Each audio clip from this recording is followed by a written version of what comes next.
Pandemic COVID-19 সংক্রমণের ভয়াবহতা বেড়েই চলছে বাংলাদেশে। আমরা সংক্রমণের ৩ মাস পেরিয়েছি।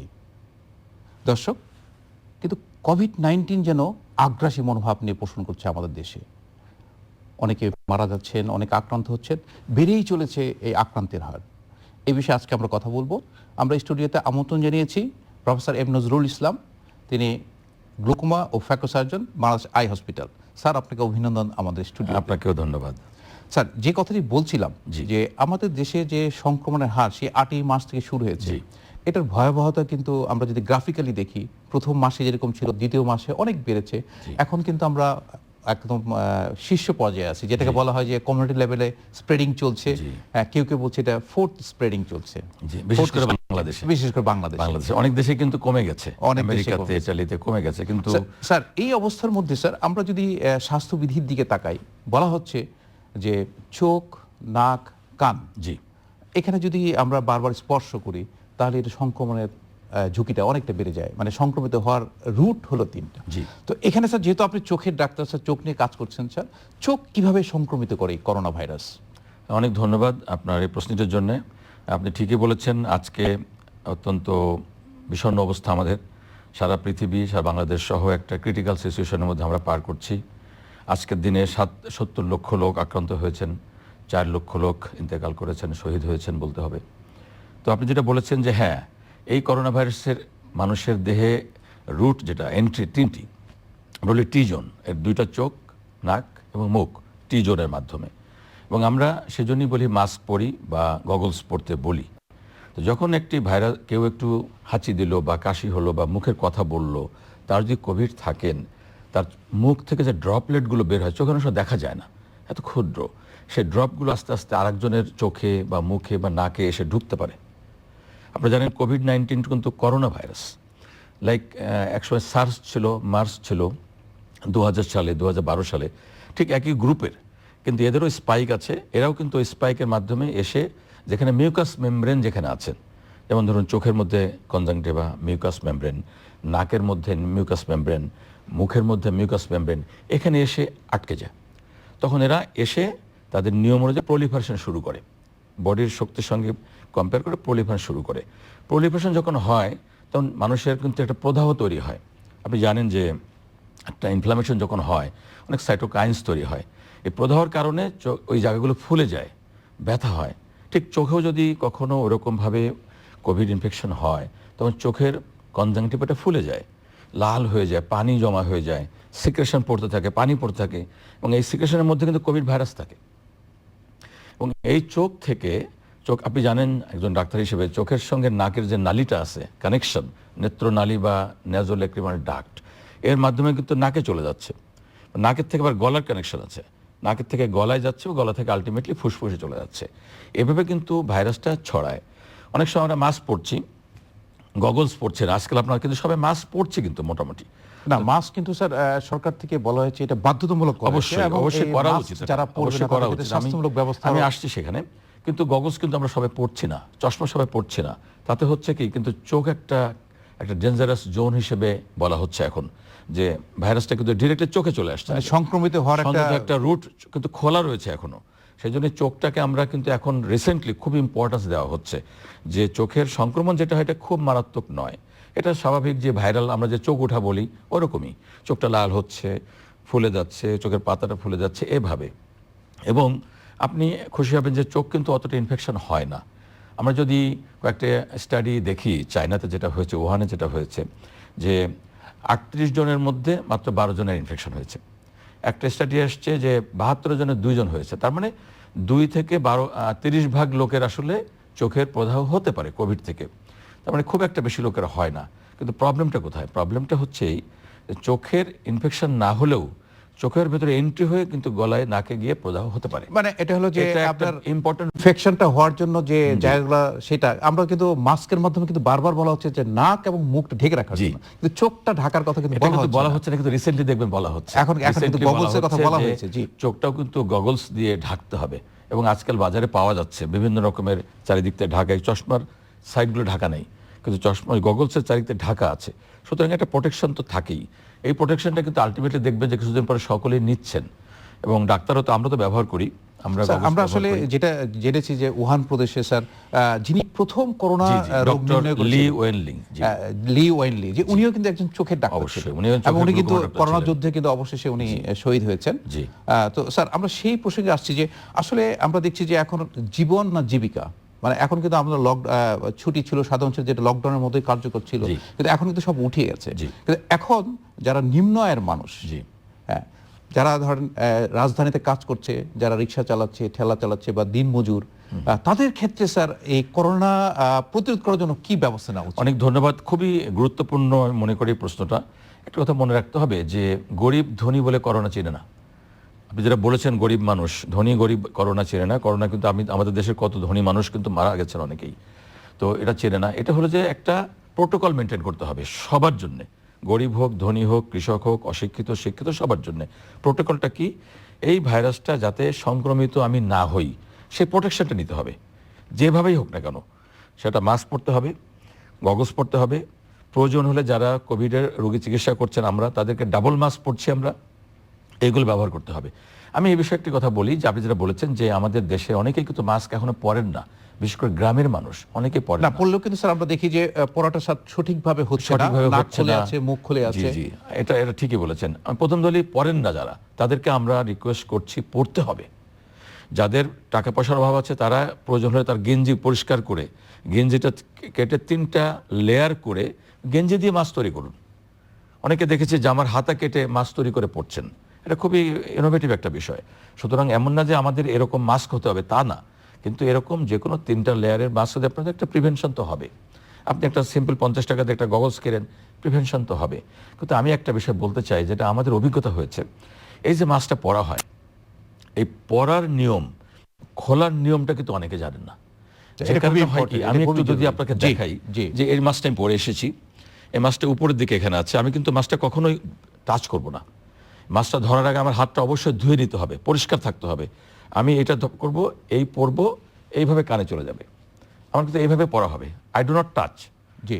খোলার সময় কখনো ভুল করে এদিকে টাচ করব না, আবার হাতটা ধুয়ে নিব, ধুয়ে নিয়ে আমি হাত পিছন থেকে এই মাছটা এইখান থেকে খুলে ফেলবো, খুলে আমি আবার এখানে যদি কাপড়ের মাস্ক হয় সেটা আমি রিউজ করতে পারি, আমি সেটাকে অবশ্যই ওয়াশেবল, ধুয়ে আবার ইউজ করা যেতে পারে। সার্জিক্যাল হলে আমি একদিন পরে এটা ফেলে দিব।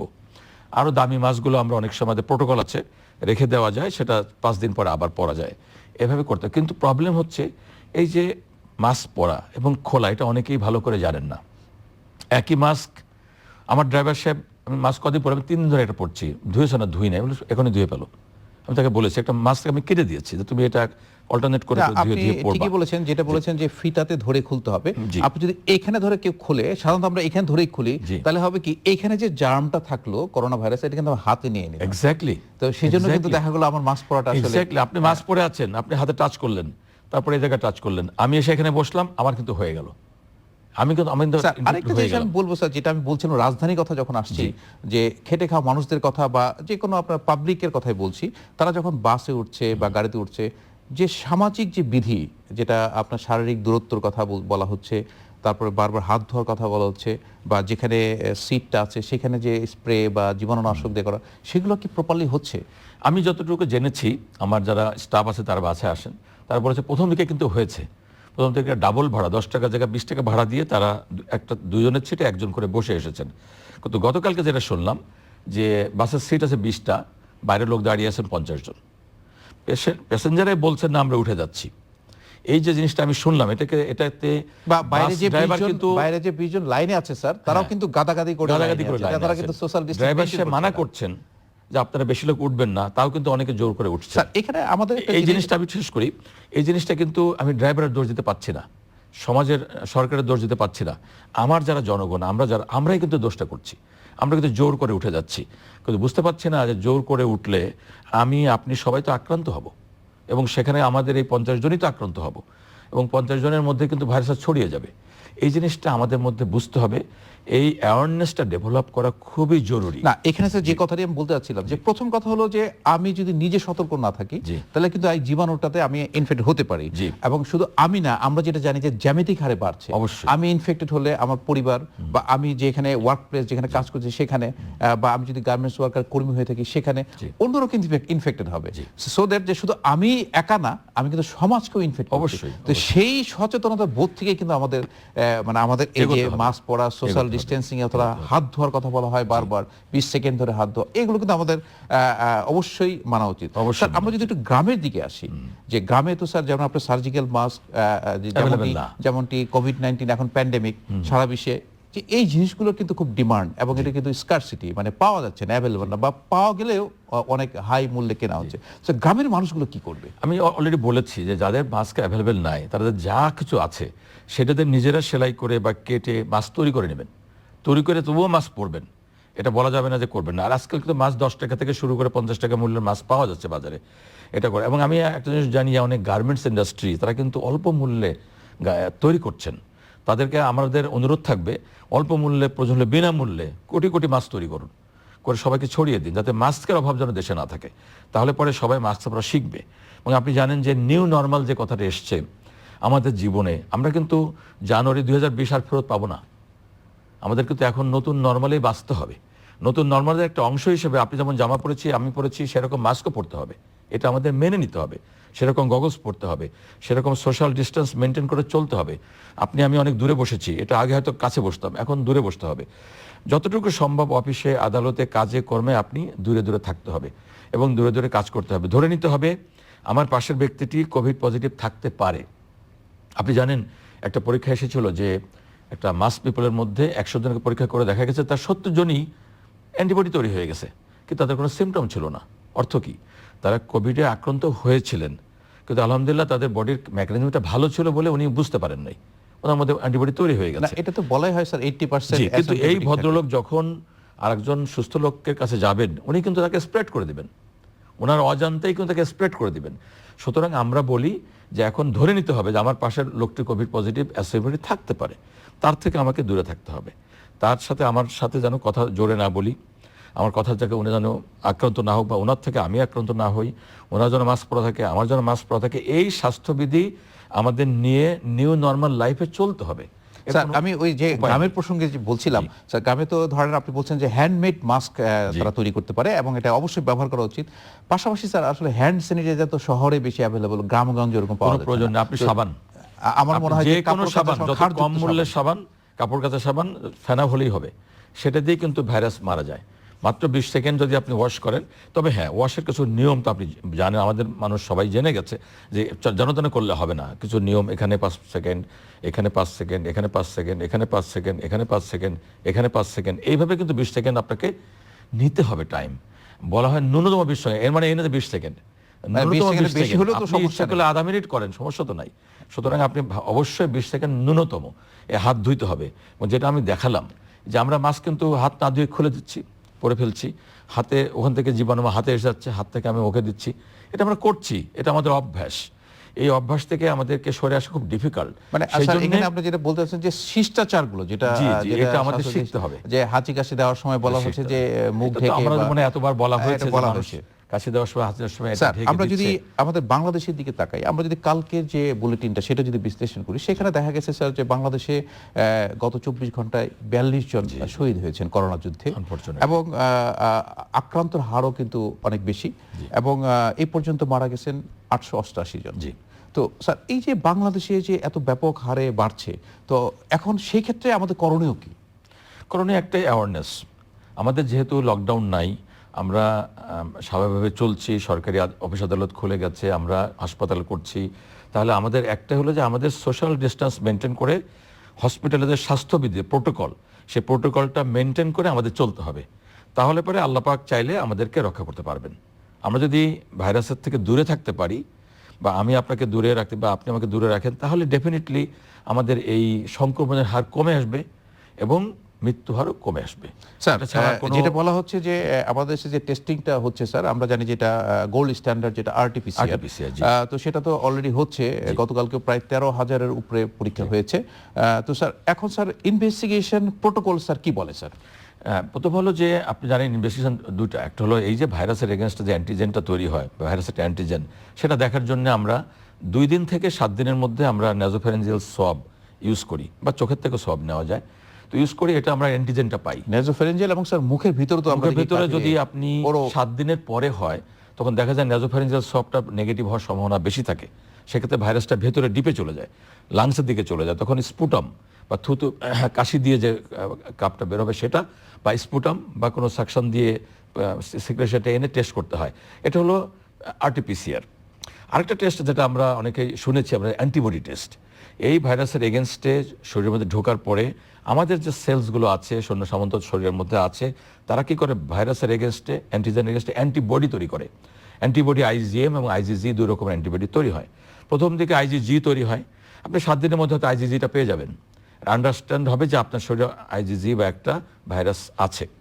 14 দিন পরে দেখা গেলো একটা অ্যান্টিবডি তৈরি হলো, তাহলে আপনি বুঝবেন যে আপনার শরীরে ভাইরাসটা ছিল এবং অ্যান্টিবডি হওয়াতে আপনি আলহামদুলিল্লাহ ভালো হয়ে গেছেন, আপনার একটা প্রোটেকশন তৈরি হয়েছে বডিতে।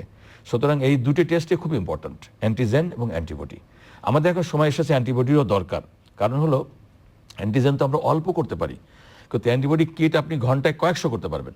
সুতরাং আপনি লক্ষ লক্ষ টেস্ট একদিনে করতে পারবেন।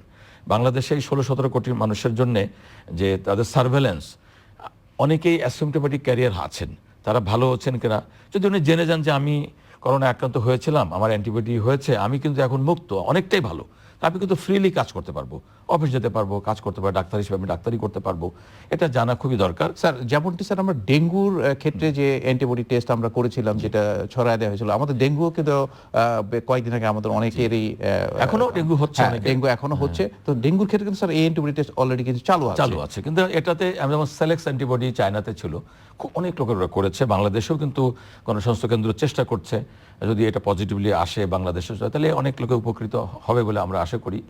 তো আরেকটা কথা বলি যে এই যে টেস্ট, এই টেস্টের সাথে কিন্তু ব্লাড টেস্টও একটা দরকার। যেমন যদি কারোর কোভিড থাকে, তার বাসায় যদি একটা অক্সিজেন একটা ইয়ে থাকে, পালস অক্সিমিটার থাকে, 2-3 হাজার টাকা দাম, তাহলে উনি দেখতে পারেন যে তার পালসটা, অক্সিজেনটা কেমন, স্যাচুরেশন কেমন আছে। একটা মানুষের অক্সিজেন স্যাচুরেশন সাধারণত 95 থেকে 100%। এখন উনি দেখলেন যে ওনার কমে যাচ্ছে, গ্র্যাজুয়ালি কমে যাচ্ছে, তাহলে বুঝতে হবে যে ওনার যে সিমটমগুলো, আপনারা জানেন যে সিমটমের মধ্যে প্রথম হলো জ্বর, শ্বাসকষ্ট, গায়ে ব্যথা। তো শ্বাসকষ্ট যদি শুরু হয়, গলা ব্যথা এবং কাশির কথা হচ্ছে বলা হয়, এটা ওই যে আমরা বলেছি যে ভাইরাস যখন গলায় চলে যায়, তার যে প্রদাহ হয়, তখন তো জ্বর হয়, তখন গলা ব্যথা হয়, এভাবেই কিন্তু সিমটমগুলো তৈরি হয়। তো এই পালস অক্সিমিটার উনি বুঝতে পারবেন যে ওনার স্যাচুরেশনটা কমে যাচ্ছে, তখনই কিন্তু তাকে হাসপাতালে যাওয়ার প্রয়োজন হয়। এর আগ পর্যন্ত কিন্তু হাসপাতালে যাওয়ার দরকার হয় না, উনি সাধারণভাবে সাপোর্টিভ ট্রিটমেন্টের মাধ্যমে উনি ভালো হয়ে যান, এটাই কিন্তু নিয়ম। এই জন্য আমি মনে করি পালস অক্সিমিটারে অক্সিজেনটা মাপার জন্য আর কোনো প্যারামিটার আছে কিনা স্যার? যেটা ব্লাড টেস্ট, যে থ্রম্বোসাইটোপেনিয়া হতে পারে, প্লেটলেট কমে যেতে পারে। তারপরে ডি ডাইমার বলে একটা টেস্ট আছে, যে যদি কারো এরকম একটু সিরিয়াস হয়, তাহলে আমরা যদি ডি ডাইমার বা প্রথম দিন টাইম এগুলো মাপি। ডি ডাইমারটা কি, যখন শরীরের ভেতরে যখন ভাইরাস অ্যাটাক করে, তখন অনেক কিছু ব্রেকডাউন হয়, তখন ফিব্রিনোজেন বেশি হয়, থ্রম্বোসাইট রক্তগুলো জমাট বেঁধে যায়, তখন ডি ডাইমার নামক যে বায়োমার্কার যেটা বেড়ে যায়। তখন আপনি যদি এটা দেখেন অনেক বেড়ে যাচ্ছে, বুঝতে হবে যে এই পেশেন্টের অবস্থা ভালো না, ওনাকে দ্রুত হাসপাতালে নিতে হবে।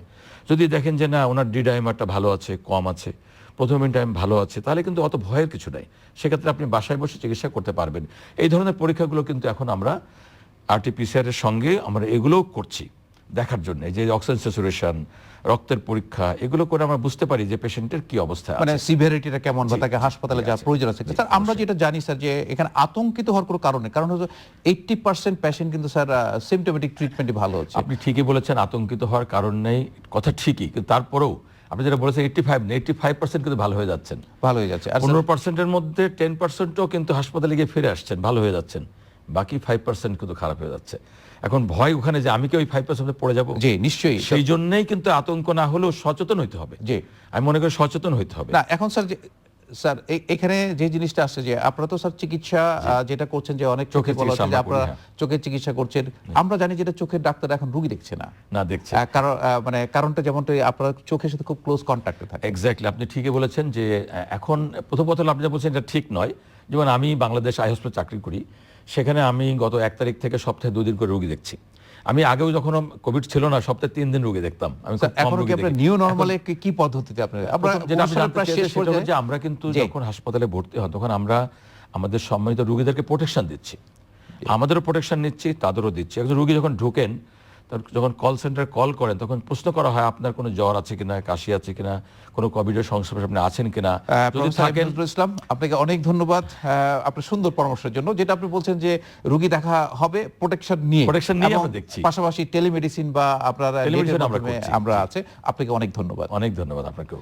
প্রিয় দর্শক, সুষ্ঠু ব্যবস্থাপনা এবং সমন্বিত পরিকল্পনায় পারে করোনা মোকাবেলা। দর্শক, আতঙ্কিত নয়, সচেতন হন, স্বাস্থ্যবিধি মেনে চলুন, নিরাপদে থাকুন, সুস্থ থাকুন। শুভকামনা সকলের জন্য।